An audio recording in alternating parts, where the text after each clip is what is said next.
Now, let me get back to where we were a while back, because here's the problem. When you ask the question of where we're going, I believe those persons at the highest level of our government and other governments are now aware of the fact that Nibiru, Planet X, is on its way back in. And this is the fable. And by the way, I knew nothing at all. I knew a little smittens about it like everybody else. I had read a couple of stories 30 years ago or 40 years ago in Reader's Digest or Life magazine. Life is in Post magazine. Those magazines are not even in existence any longer. But they had thought they saw it, and maybe it was someplace and all this stuff. Somebody came to me when I was asking around, and I was saying, what in the world are they spending all of the American people's money on dried foods, bullets, machine guns, and all of that stuff, and going and underground and spending billions and billions for underground facilities? What's going on? And somebody quite simply said, oh, probably the fact that the Planet X is on its way back in.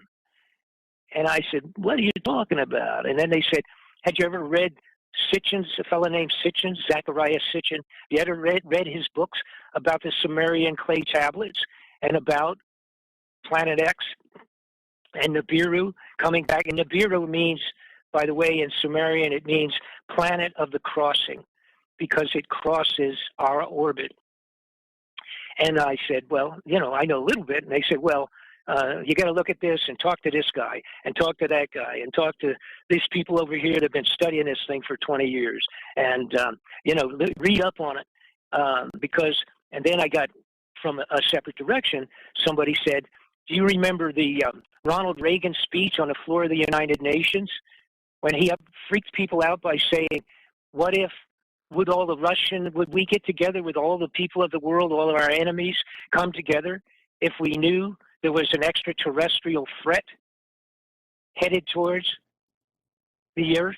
Would we come together? And he said that on the floor of the United Nations in 1983, give or take. What do you think about that? Is that legit, or is that just some kind of a lip service? What his speech? Yes, his comment. Yeah, I mean, what was the? No, his comment is right, because another person had information came to me from other separate directions, and they said, it's about 1983 when Ronald Reagan was given the scientific verification that it was coming back, that Nibiru was on its way in. All right, now think about this now, timing and everything. That's 83. 87 was the Iran-Contra hearings. All right, now Reagan was still in at that time, or George Bush, whichever. George Bush, it's, like a second term for him because he was vice president with Ronald Reagan, right? And then just rolled into the presidency. All right. Now, during the Contra hearings, Senator Brooks from Texas, he asked Oliver North, he says, what is it that we have heard about executive orders planned to suspend the Constitution of the United States under the continuity government program? What's going on with that? And there, this thing was called Rex 84, Ready Emergency Exercise 84, 1984. Oliver North turned pale and almost fell off his seat. And Mr. Enuade from Hawaii was the chairman of the Contra hearings. He gavelled them down and said, we will now close and go behind closed doors for the rest of this. This is not to be talked about in public. Now, that's 87 on the floor of the Congress. That all took place. Matter of fact, interestingly enough, the day that took place was the same day that my toy company was brought up on the floor of the Congress at the same time. But that's a sidebar, just interesting for me. So here's what we had. Apparently, around 83 sometime, it became verified that it looked like that this was real and it was headed back in. What I have discovered is, first off, it was the cause of Noah's floods. The flooding of most of the land was from that. It was the cause of meteor showers back in the biblical time when, in fact, meteor showers came down and killed thousands of people, soldiers and people in the streets. They called it the stars fell from the earth, from the sky to the earth, and it was flaming rain and all of this stuff. All right, that was caused by the close passing of Nibiru. Nibiru is said to. Let me jump in here. Sure. It's a good point for me to ask this question. I mean, is this, Please. in your opinion, is this like the Anunnaki? I mean, what do you think that Nibiru is in your mind? Is this just a celestial body by chance that, the fate of the world, we're just having to cross this thing just every so often, it's just the chance of everything in the universe? Or is there something more nefarious there? Is this thing there's rumors out there it's a craft that's actually being piloted? There's a whole lot of stuff. I don't want to, no, as far as I'm concerned, and now I ended up, once I got into it and I read some really brilliant, shocking things. For example, like I say, the Sitchin had gone over clay tablets. Sumerian clay tablets were like 4,000 years old, 3,000 years old, and read this story, and it included the arrival of this planet Nibiru, approximately 5 times the size of Earth in dimension. It has 4 or 5 moons, apparently, that travels with it, around it, kind of like its own little solar system. But it is the equal to, I like to compare it to, although it's a planet, it is a planet, big, or, it's big enough, it is a planet, and it is an extreme long, elongated orbital configuration. But I like to compare it to Halley's Comet, which comes around every 75 years, been logged in every 75 years, and they know when it's coming, and it came a little while back, zipped around the sun and went back out again, but that's simply a comet. All right, and it's interesting to watch. Then they discovered in the 70s a thing called the Hale-Bopp comet, which had never been seen before. But then they saw it, and here it came, and it came around, and then zipped around. It was bigger in size than the Halley Comet, went around the sun and back out again. And then they said, well, if they did all the math and all the rest of that one is on a 4,200-year orbit. And it was, so obviously with nobody around the last time that happened, well, there was, but they weren't very well educated, so to speak, 4,200 years ago. But that's when it's going to come around again, according to science and astronomy and mathematicians. It came and it will come again. All right. Now, I use that as an example because when I first heard about the potential of a 3,000-year orbit of Nibiru, I originally, not being an astronomer, I thought, wow, that's got to be nut stuff. That's crazy. The idea that something would go out and come around and be in a regular orbit that elongated to be going out 1,800 years and then back 1,800 years. But then after that was when I discovered the information on Hale-Bopp being a 4,000. So it's a longer period of time. Okay. So I then got into a tremendous amount of research, finding everybody that was not in a mental institution that had really seriously looked into this and knew what they were talking about. All right? And because the chances of Bob Fletcher putting his name on something like this was really slim, because I'm very well respected worldwide for doing very great internal exposés on what I've been doing. And for me to put my name on this, I had to really be convinced.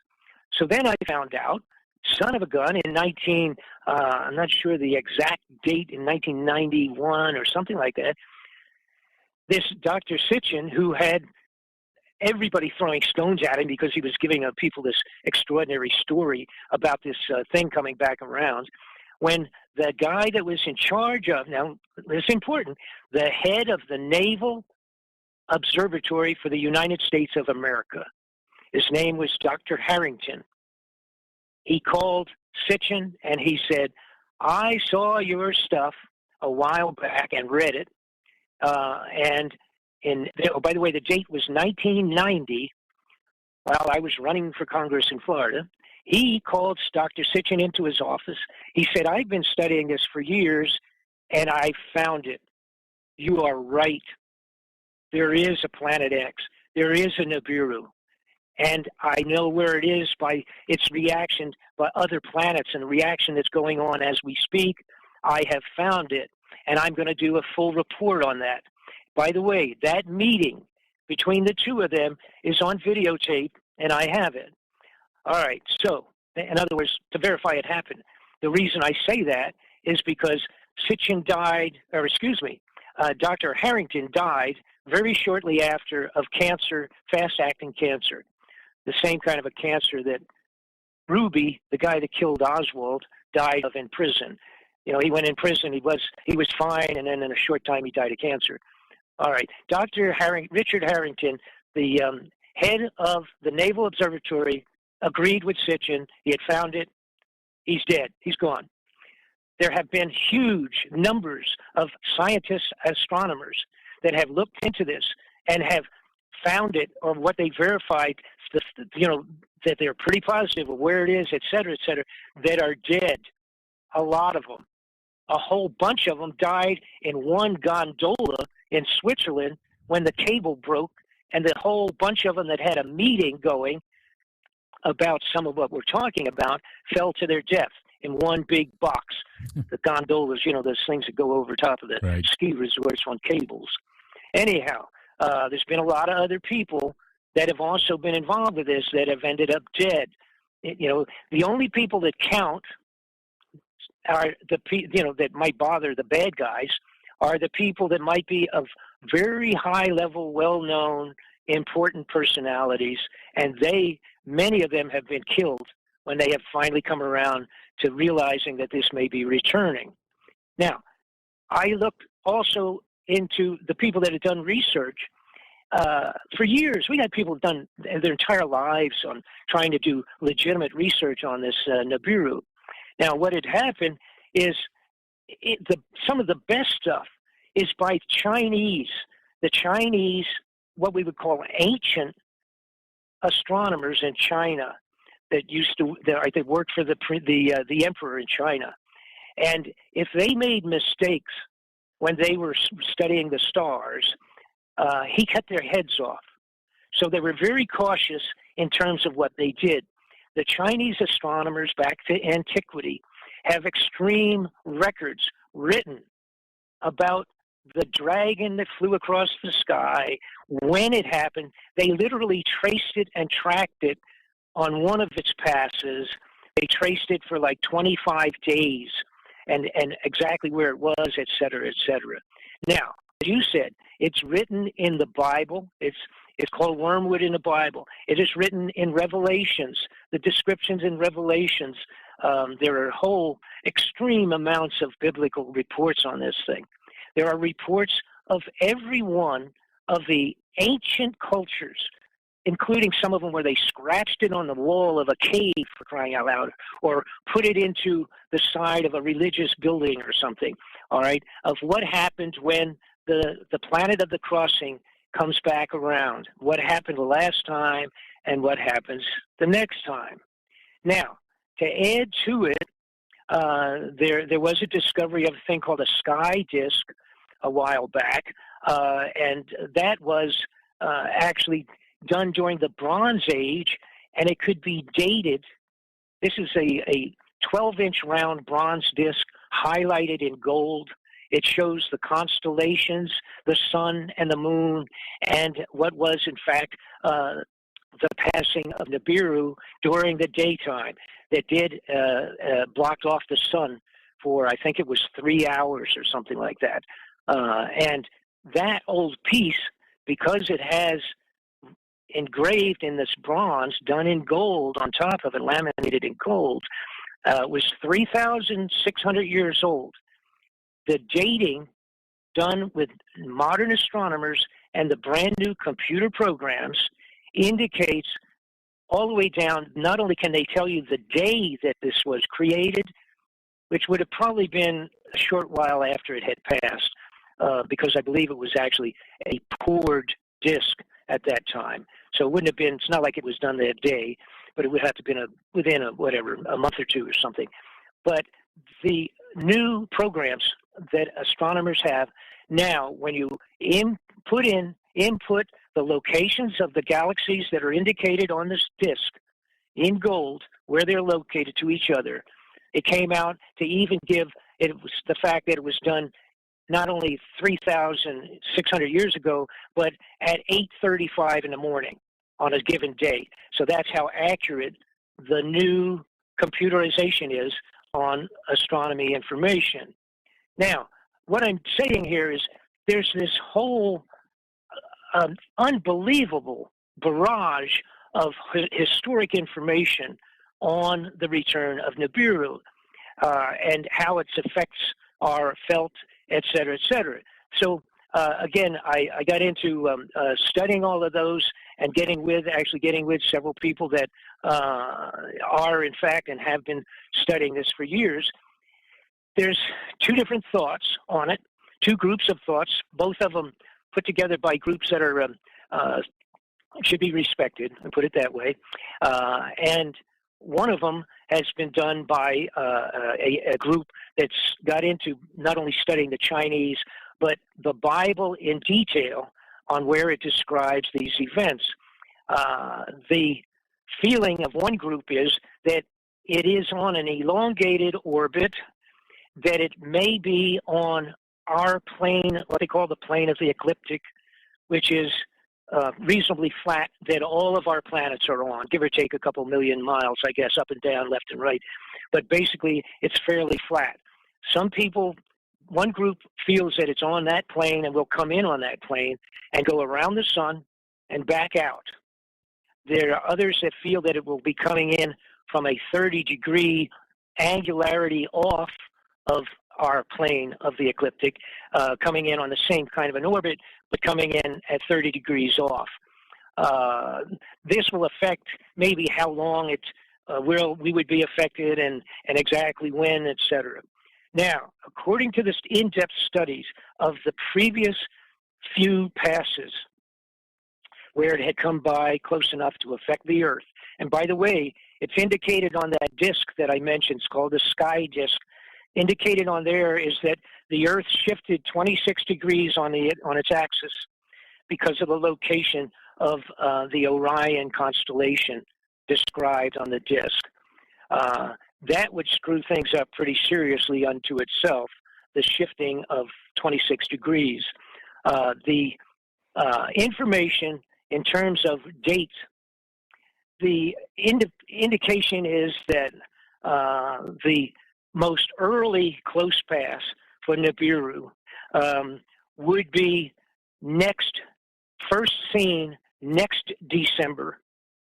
That would be the earliest possible time. It would be seen in the sky as a new star.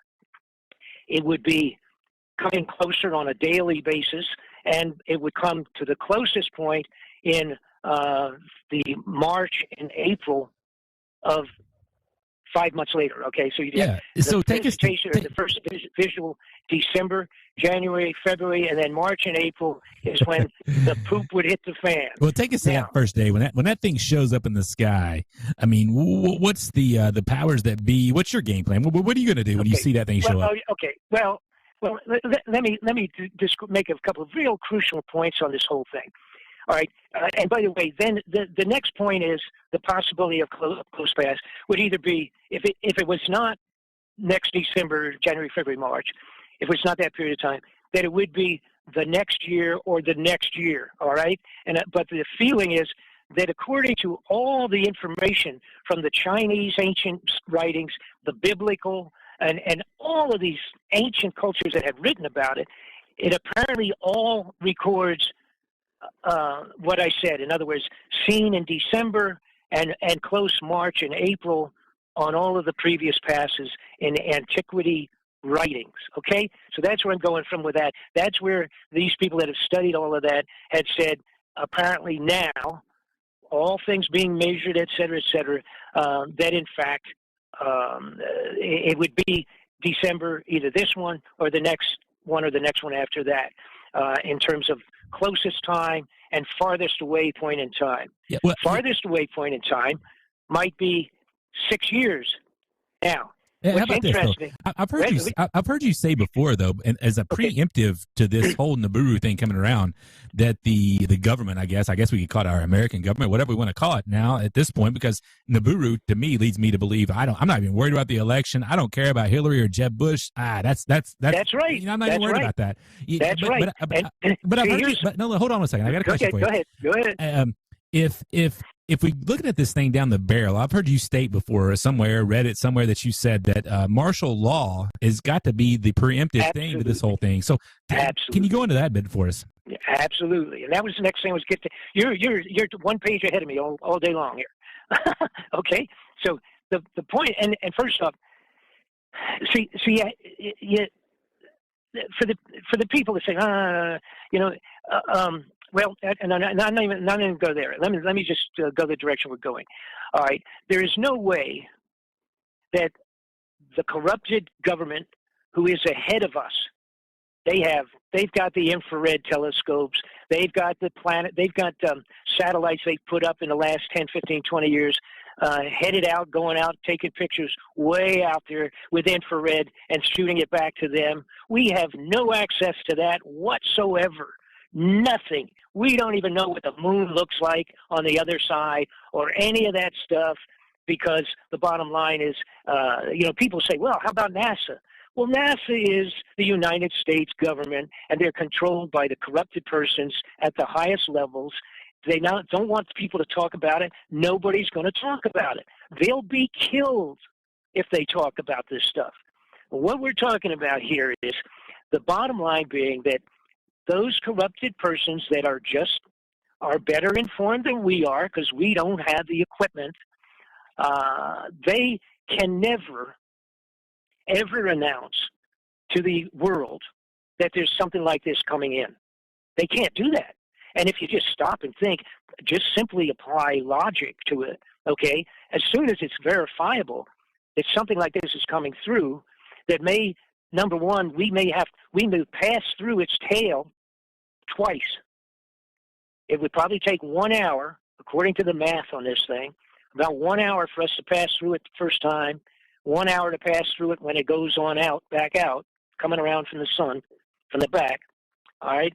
During that period of time, we would have meteor showers that you don't even want to try to describe on the face of the earth, period. We will have electronic interference, the potential of all electronics being shut down even a week before it gets at its closest point would be very likely, because it will, for one thing, it has already affected the sun, causing it to act crazy for about 2 years now. It's already affected livestock. How many millions of fish and birds and stuff in the last 2 or 3 years, and whales, have all died, and they couldn't figure out why? The bees, what's wrong with all the bees? They disappeared. It's got to do with gravity and magnetics and et cetera, et cetera. All right. The little deal, the little piece of microscopic directional thing that's in the head of a bee and in the head of a bird and in the head of a whale, it's caused them all to run into brick walls, and they didn't even know they were there. All right? So that's, I think, and many people agree with me, that's an effect already of Nibiru. The idea of telling the people cannot happen. Number one, you can't do that. I mean, you'd be completely insane. You have to use logic, like I said. People go completely crazy and berserk. I mean, on the entire globe, if they all of a sudden saw it. So the bad guys, the elite handful that built underground hideouts and filled them with the food for themselves to have them finished last year and this year and a year or so back, all right? What's with their time schedule? What is with that? See? There's the people that say, oh, well, you don't have any idea really when, give or take 5, 10 years, blah, blah, blah, blah, blah. That may be. So then let's look at those guys. When are they building? And they got them done. They're ready, baby. If they needed them tomorrow, they could go in underground.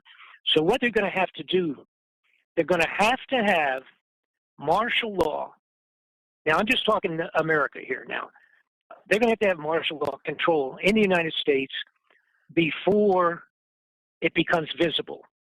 It may become visible, like I say, according to historic writings, it will be in December of one of the next few years they'll have to have martial law in a few months ahead of that. And as I indicated in my DVD, they will utilize, we have to go back to those old plans of the 60s for world government when they said, what is it to make these moves on the people of the United States? It's got to be a serious threat. You can't go and do martial law unless you had, number one, the threat of a major war. Anybody paying attention to what's going on? Bob? Okay, still there? Yeah. Okay. Sorry. Okay, fine. I heard a click. I thought I was. Okay, you have to have something like the threat of a major world war, like with Russia, and we see what's been going on. It's going in a bad direction. Put that aside. Number two, how about if you had something like some terrible disease epidemic? What happened this year? We had Ebola come up on the horizon, didn't we? We don't know where that's at now. That's hanging in suspended animation, right? So we have those types of elements. It's going to have to be something that severe. How about just general strife, like some kind of a blacks against whites race war thing? Oh, okay? Man, that's coming down the pike. Oh, you can son see of a gun. How about that? See what I'm saying? Yeah. Now, you have to understand, I put this together. I've been working on this for 3 years. I put all of that into the DVD before half of that was taking place. I didn't know anything. I didn't know the Russians were going to come into the Ukraine. I didn't know that was going to happen. I didn't know about Ebola, that was going to be almost an epidemic. See, they kind of did a little test run with some of that stuff to see what would happen to the public. And also, now the last one, we have ISIS, right? Oh, no, that's not the last one, but it almost is. We have that ISIS group over there cutting people's heads off. If they started showing up in 7 or 8 different states in our country here, and were really pumped up, and people were scared to go to work, that would be good for martial law. And now the newest one, what do we have? North Korea, by the way, in case people that missed this, not only did North Korea hack in to the Sony corporation and threaten to kill anybody that went to the theaters to watch that goofy movie about the dear leader, right? Okay, but what they did was they actually cracked into our nuclear power plants. Wow. Did you hear that? Yeah, I did. I heard that. A lot of people didn't pay attention to that. Yeah. The North Koreans were able to punch into the operational computer system of our nuclear power plants. They could. Hey, Bob, one of the things I really wanted to talk to you about, here on the Weekend Conspiracy, we take a different approach. We talk about some serious, man. You've given us some heavy stuff. It's almost too much to comprehend. But I wanted to go back a little bit to your previous history as a promotional manager in the music business. And one of the things I've always found interesting, and I heard this story again last week here in South Carolina, one of our sons of South Carolina is the great James Brown. That guy. And I've heard stories about, Anita Franklin, back as late as 10 years ago, showing up to Aretha Franklin, showing up to a concert venue, and before the concert began, before they went on the stage, they had to be counted out like $50,000 in cash because they've been screwed over so many times over the years. And I think that's such indicative of the new world order and the system we live in. Is there any truth to that, where these old school, classic rock and roll, whether they required prepayment? Yeah, like I'm talking like cash payment, not like a you had to have cash in a bag. Well, going way back to when I was involved. As a matter of fact, I for a short time promoted James Brown stuff. But the bottom line being that see, there's a lot of promoters that have screwed people around. Period. They just never got paid. They got a down payment, they got a contract, and these people would be incorporated. They pay part of what they're going to pay them. Guys go in, they do their entire shows, they do everything, and the guy says, "I didn't make enough money. Sorry about that," and file bankruptcy the next week, and the performers never get paid. So if the question is, do these people, and have they periodically demanded payment and cash, because they don't know next day if the check's going to be good. Absolutely, that is, of course, the truth. Now, I can't speak for any individual situations, but whatever. No. That's absolutely that kind of stuff. Yeah. And by the way, sometime if you want to have a great, more relaxed program, I'll come back on and we'll talk some music stuff. I'll give you some stories in the music industry that occur. And I must also add, my one son has for over 30 years managed one of the biggest recording studios in the world. He is still there and has recorded everybody. Oh my gosh! And he's still there. That's just what I wanted to hear. You're on the Weekend Conspiracy. We broadcast worldwide on the Hillbilly Radio Network. And when I've heard you for years on Alex Jones, Coast to Coast. I mean, you've got the links on your website. I've linked to your website on the Weekend Conspiracy. And when I didn't know this about you until earlier this week when I was researching the interview a little bit. When you were talking about Loretta Lynn and Conway Twitty. As a hillbilly, man, I mean, that's just, they are gods to us hillbillies. And I just I'll tell you what, both of them are great people. And my position was, I was the promotion manager for MCA for a few years, and then I opened up my own record company. And I also had done that for Mercury Records and ABC Distribution, ABC Records, and a couple others I haven't even remembered now. But these were the greatest. It was the greatest time and the greatest performers. And I was the manager director for the entire Southeast.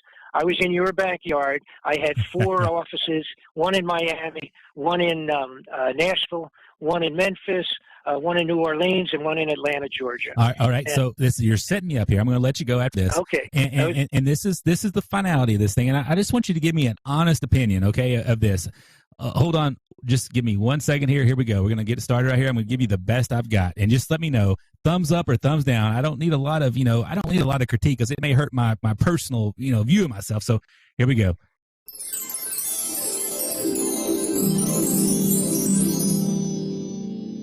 Night moon was drifting through the lazy sway of trees. I saw the look in your eyes, looking into the night, not seeing what you wanted to see. Darling, don't say a word. I've already heard what your body's saying to me. What you need to do is keep doing all you can on the radio, and don't go past that. You'll be all right. And stay away from the Jack Daniels. Mr. Fletcher, sir. Okay, now let me sum this up. Yes, all right?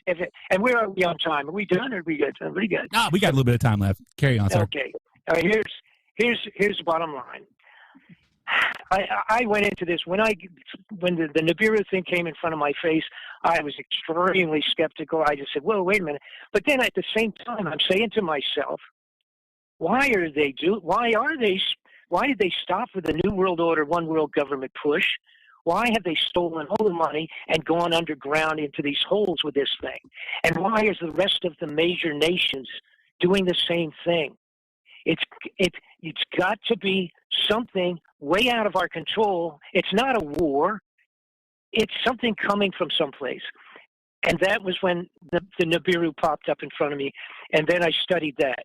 I am convinced, without a doubt. Now, it's very difficult. No, I don't have a crystal ball. None of the people that are studying this have a crystal ball. And to try to say, I'm going to tell you exactly when it is going to be here and be a problem, I can't do it, and none of them will do it, and they shouldn't. I leave the door open, but my feeling is that there is no doubt that this is what has scared these people. See, even the Pope's involved. The Pope and the Vatican a few years back cut a special deal with the United States and built an infrared telescope, a heavy-duty scope in the United States owned by the Vatican. So the Vatican knows about it as well, and it's aimed out in the direction that it would appropriately have to be aimed out. In terms of destruction, it will really do a number. It'll wash all of the waves just like it did during the Noah's floods. The difference of the gravitational effect, by the way, and I have to add another line that I hadn't even thought about, but the bottom line is I do believe that it is on its way back. They know it. They're preparing. They have spent multi-millions on equipment into the local police departments around the United States. That includes troop carriers, hand grenade launching equipment. Every military type of equipment you could imagine is in the United States police forces. Why are they doing that? They're doing that because when the poop really hits the fan, they are going to have riots out of control. Those guys are going to be still up on the top, swinging whatever they have to, their billy clubs and water guns and launching grenades and everything else with their new equipment, while the elite get their tails down into their cubby holes underground. They have bought enough weapons and bullets under the rangers, the forest rangers, and the Internal Revenue Service and the National CDC. They bought millions and thousands of rounds of bullets, enough for 3 wars, under those titles. Why are they doing that, folks? Why are they underground? Why are they building those? Why are they spending millions and billions in the foods and putting them under the ground? They're putting them underground last year, last month, and this week.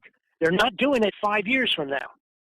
That's the scary part. Yeah, amen. That's to that. the reality. There's no doubt about that, Bob Fletcher. I advise, that's the reality. I advise all of our listeners out there to go to bobfletcherinvestigations.com.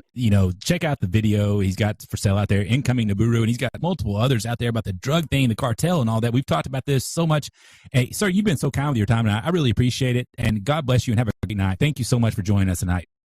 Thanks a lot, and we'll get back and talk about fantastic music stories. Oh, sometime. man, I look forward to that. I'm going to have another song under my belt by that point. I'll practice a little bit more, But, okay, God bless everybody. Thank you. Thank you, sir. Have a good night.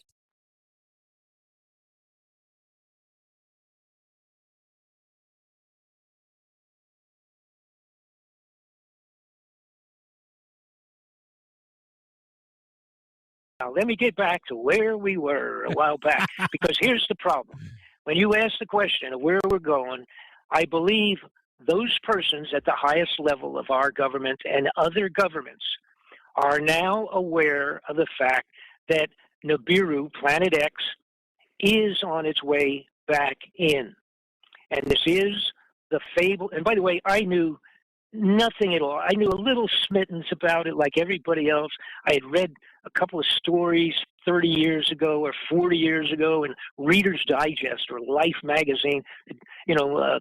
Life is in Post magazine. Those magazines are not even in existence any longer.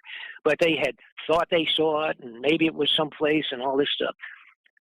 Somebody came to me when I was asking around, and I was saying, what in the world are they spending all of the American people's money on dried foods, bullets, machine guns, and all of that stuff, and going and underground and spending billions and billions for underground facilities? What's going on?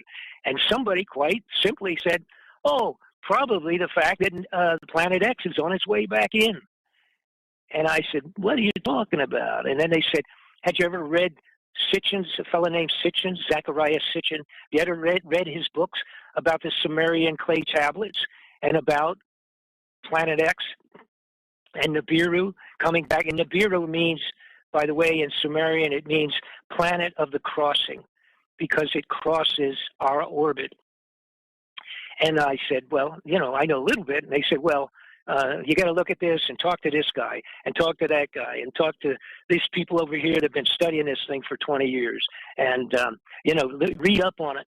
And then I got from a separate direction, somebody said, do you remember the Ronald Reagan speech on the floor of the United Nations when he freaked people out by saying, what if, would we get together with all the people of the world, all of our enemies, come together if we knew there was an extraterrestrial threat headed towards the Earth?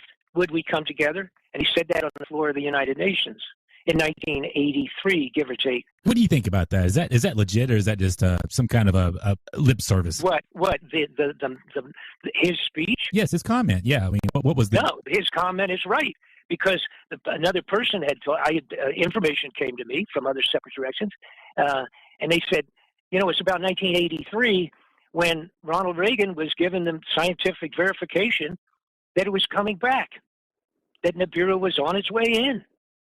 All right, now think about this now, timing and everything. That's 83. 87 was the Iran-Contra hearings. All right, now Reagan was still in at that time, or George Bush, whichever. George Bush, it's like a second term for him because he was vice president with Ronald Reagan, right? And then just rolled into the presidency. All right, now during the Contra hearings, Senator Brooks from Texas, he asked Oliver North, he says, what is it that we have heard about executive orders planned to suspend the Constitution of the United States under the Continuity Government Program? What's going on with that? And there, this thing was called Rex 84, Ready Emergency Exercise 84, 1984. Oliver North turned pale and almost fell off his seat. And Mr. Enuade from Hawaii was the chairman of the Contra hearings. He gavelled them down and said, we will now close and go behind closed doors for the rest of this. This is not to be talked about in public.